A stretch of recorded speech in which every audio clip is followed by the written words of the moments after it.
Რომელსაც ვეტყვი, რომ საქართველოს სხვა კუთხის კულინარიული ტრადიციები საუკუნეების განმავლობაში ყალიბდებოდა და იხვეწებოდა, ისინი ხშირად ერთმანეთისგან რადიკალურად განსხვავდება. აღმოსავლეთ საქართველოს მშრალი კლიმატი, დასავლეთ ასევე ნოტიო ჰავა, მთიანი რეგიონების მკაცრი პირობები, ყველა ეს ფაქტორი, რა თქმა უნდა, აისახა ადგილობრივ სამზარეულოზე და განაპირობა ქართული სუფრის კერძების მრავალფეროვნებაც.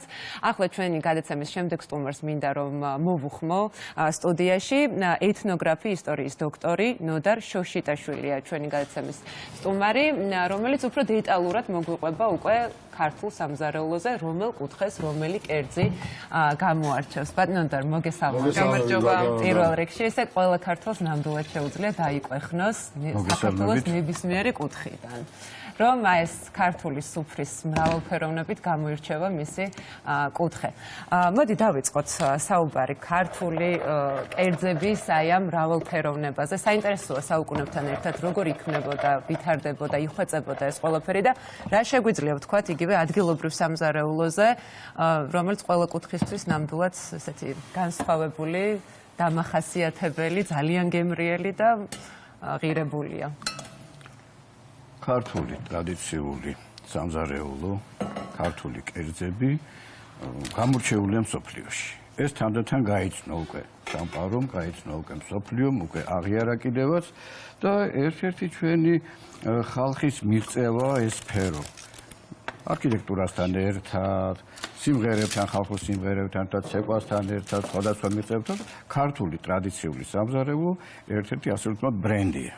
უკვე ტურიზმის ერთ-ერთ სახეობათაც იქცა რა, გასტროტურიზმი სპეციალურად ჩამოდიან ერთ-ერთი მიმართულებით რომ დააგემოვნონ უკვე სახელგანთქმული ქართული კერძები. მე აი აქვე ჩაგეჭრებით, აუცილებლად მინდა შეგახსენოთ, დარწმუნებული ვარ, რომ ბევრმა თქვენგანმა იცით, კიდეც Taste Atlas-ი, რომ გლობალურმა მოგზაურთა კატალოგმა გამოაქვეყნა მსოფლიო მასშტაბით 10 საუკეთესო კერძი და მათ რიგებში საქართველო აღმოჩნდა 29 ადგილზე და ხინკალმა ამ შემთხვევაში ესეთი საპატიო ადგილი დაიკავა მათ რიგებში.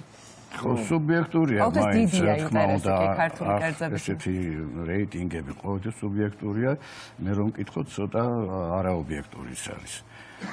უფრო მაღალი ადგილი გვეკუთვნის, თქვათ, იტალიურ სამზარეულოსთან ერთად, მექსიკურ სამზარეულოსთან ერთად და ასე შემდეგ. ქართული სამზარეულო აბსოლუტურად აღიარებულია.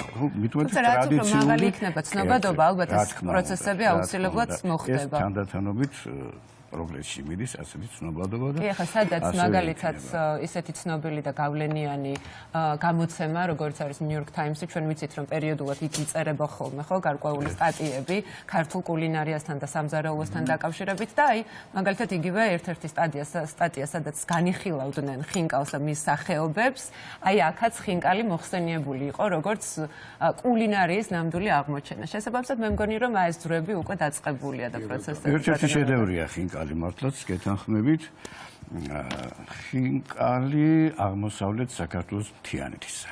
დავიწყოთ მთიანეთის. ხო, ყველა კუთხეს ხომ აქვს თავისი რაღაც, ასე ვთქვათ, წვლილი ქართულ სამზარეულოში. ხინკალი სწორედ აღმოსავლეთ საქართველოს მთიანეთის არის. თუშეთი, ხევსურეთი, ფშავი, მთიულეთი, ხევიც. მაგრამ განსაკუთრებით მაინც მე ვფიქრობ, რომ აი შუაში ფშავია, ფშავური ხინკალი. შემდეგ, რა თქმა უნდა, ბარში ჩამოინაცვლა, აგერ გასტრონომიაში ჩამოინაცვლა, ცოტა ფორმა შეუცვალეს, რაღაცა კუჭების, ამობურცული კუჭით, მაგრამ ჩვეულებრივი ხინკალი არის კუჭის გარეშე ჩაზნექილი ფორმისა, ხო? ქალაქური ხინკალი განსხვავდება იგივე შიგთავსით და ინგრედიენტებით. ბატონო და ცნება ნამდვილი ხინკალი, რას ნიშნავს? ნამდვილი ხინკალი. მე ნამდვილი ხინკალი. ხო და რომელია იქ ზოგი წვანილი ჭამ, ზოგი წვანილი ქალაქური. ნამდვილი ხინკალი. არა? წვანილი არ უნდა. აი. არის მთაში სპეციალური ბალახები. ხო, რაღაც თავისებური გემო აქვს, ხო?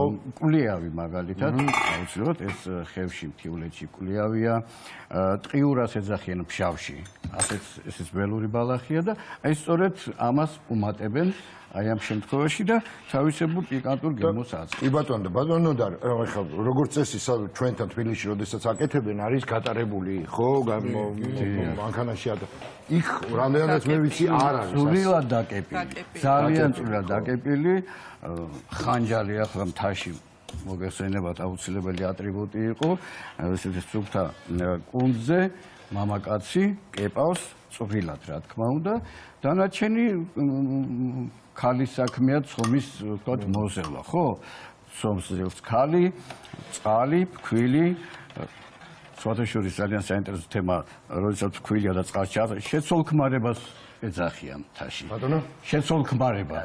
ასე იგი ურთიერთობა წყალსა და ფქვილს შორის. შეცოლქმარება რა კარგი სიტყვა, აი მარგალიტი კიდე.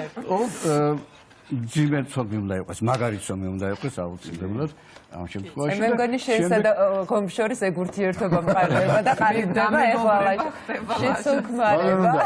რამდენიმე თვის მერე რომ მოგზანდებით სტუდიაში არ გაგიკვირდეთ თუ ცომის მოზევლას დამავალებენ რომ იცოდეთ ხო მამაკაცის საქმე უფრო ხორცეულია და ხოდა მოდით ავუბრუნდეთ მაშინ ქართულ კუთხეებს და ხორციან კერძებს.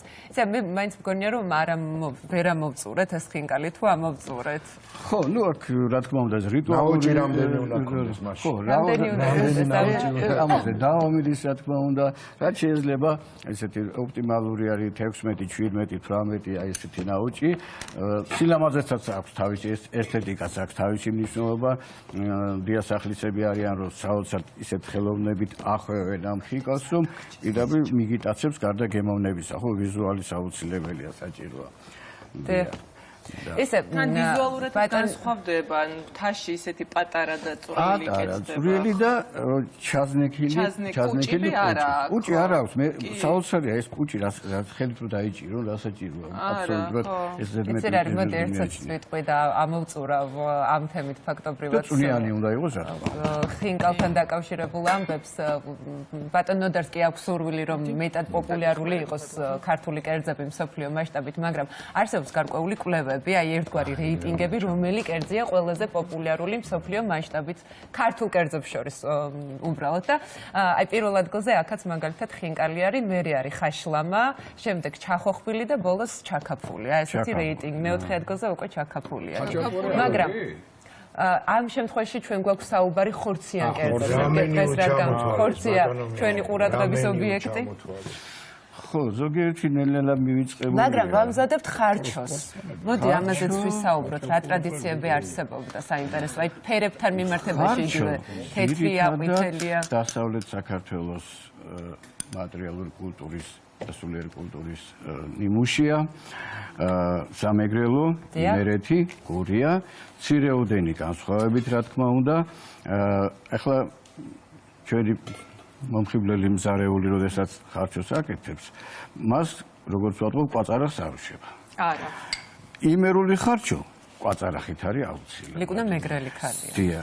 როდესაც სუფ ხარჩოს ვამზადებ, მას აუცილებლად ვამზადებ იმერული კვაწარახს. ნიბზიანი ხარჩო კვაწარახიანია. აუცილებლად და შესაბამისად მუქ შეფერილობასაც იღებს. მეგრული ხარჩო არ არის კვაწარახიანი და უფრო ნათელი ფერები აქვს. გურიაში ხარჩოს სეზონის გააჩნია უკვე თუ პომიდრის სეზონია, პომიდორსაც კი უმატებენ ხოლმე. დანარჩენი ინგრედიენტები ცნობილია. კი, პომიდორს ჩვენც ვამატებთ, უბრალოდ ცოტა ტომატ პასტას ვიყენებთ მე პირადად. მე ტრადიციულზე გესაუბრებით. დანარჩენი საქონლის ხორცი შერჩეული იმერეთში განსაკუთრებით სამირეულში უფრო საქონლის ხორცით არის. იმერეთში, გურიაში უფრო ფრინველის ხორცით არის. ადრე დედალი, ბატი, იხვი, შემდეგ ინდაური შემოვიდა, მაგრამ ინდაურს უფრო საცივში აკეთებენ და მაინც ინდაურმა ვერ ჩაანაცვლა ხარჩოში. ხო. საცივი გურიაში. ხო. საცივშიც არის განსხვავება არის მუდმივი კამათი, ჩაიხარშოს საცივი თუ არ უნდა ჩაიხარშოს. დიახ. სამეგრელოში არ ხარშავენ. იმერეთში და გურიაში ხარშავენ. შესაბამისად, მეგრულ საცივს უფრო ნათელი ფერი აქვს. ფეთქინა უნდა იყოს. ფერი აქვს და გურულ და იმერულ საცივს უკვე შესაბამისად მუქი ფერი აქვს. აი ასეც განსხვავება. დანარჩენი ინგრედიენტები მოგესწენებათ ხარჩოში, საცივში, ეს არის. მაგრამ ორივე საცივია.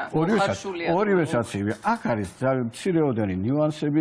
ხო, მოგესწენებათ იზოლირებული დაცვითი კუთხე არ იყო, შესაბამისად ისეთი კონტაქტები იყო, ვთქვათ, გურულია, იმერულია, მეგრულია, ერთად იყო. ერთი ისტორიის მანძილზე, მაგრამ მცირეოდენი ხარჩოში სიმინდის ფქვილს ამატებენ. იმრეთშიც ცირეოდენს ამატებენ კი. მე ამ ჩემ შემთხვევაში ხორბლის ფულს ვამატებ ხოლმე. თეთრი მიზანი რა თვით ჩვენ განვაგრძობთ საუბარს ადგილობრივ სამზარეულოზე, საქართველოს სხვა კუთხეზე და ხორციან კერძებზე, რომელიც როგორც უკვე არაერთხელ აღვნიშნეთ, მართლაც თითოეულ კუთხეში უნიკალური და ძალიან ესეთი ავთენტურია. გავაგრძელოთ, აბა რა ხდება საქართველოს რომელ რეგიონს მივაკითხოთ ამჯერად?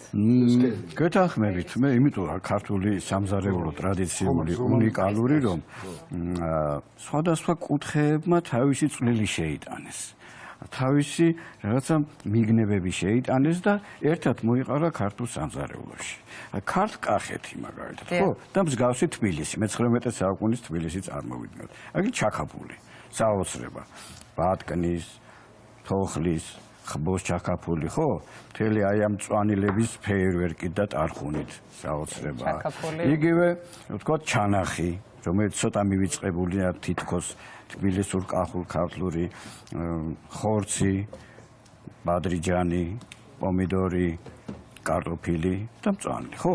ცოტა ეს პომიდორი კი გვიანდელია, რა თქმა უნდა, მე-19 საუკუნეშიც კი პომიდორს რუსულ ბადრიჯანს ეწოდა. გადავრჩით? დიახ. ხაში თბილისური, ეს თბილისურია, აბსოლუტურად. ხაში თბილისურია, დიახ. ბოზბაში ისევ კახური, ქართლური, ბოზბაში ცხრის ბოზბაშია. კი ბატონო. ისე აღმოსავლეთ საქართველოში მეტად წყალობენ ხორციან კერძებს, თუ მიჩვენება და ახლოს ობიექტური. კერძებს აბსოლუტურად თქვენ გეთანხმებით, სწორედ ძანებთ, მეტად წყალობენ.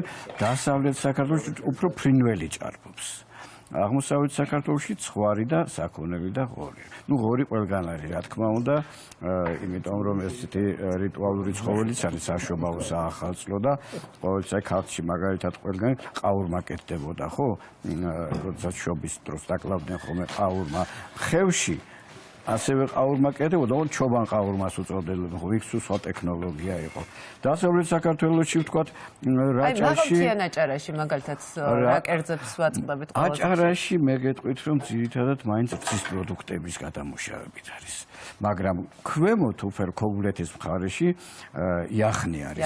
იახნი არის ძალიან ცნობილი, დედლურია, ძალიან ცნობილი.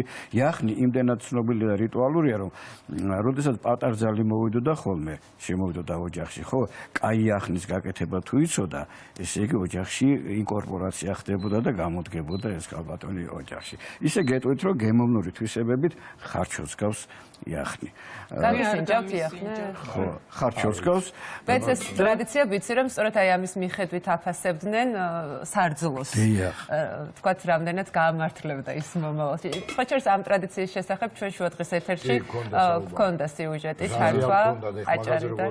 სოთეშურის მუხაჯირებმა, გადასახლებულმა აჭარლებმა, ქობულეთლებმა შავი ზღვისპირეთში წაიღეს შავი ზღვისპირეთის სამსუნის სინოპუნია და იქ ერთ-ერთი აუცილებელი კერძია რესტორნებშიც და ოჯახებშიც. ოღონდ ზეთიანს ეძახიან რატომღაც სახელია შეცვლილი. ხო, რაჭაში აუცილებლად პირველ რიგში ყველას ამოვტირტირდება გონებაში ლორი. რაჭული ლორი.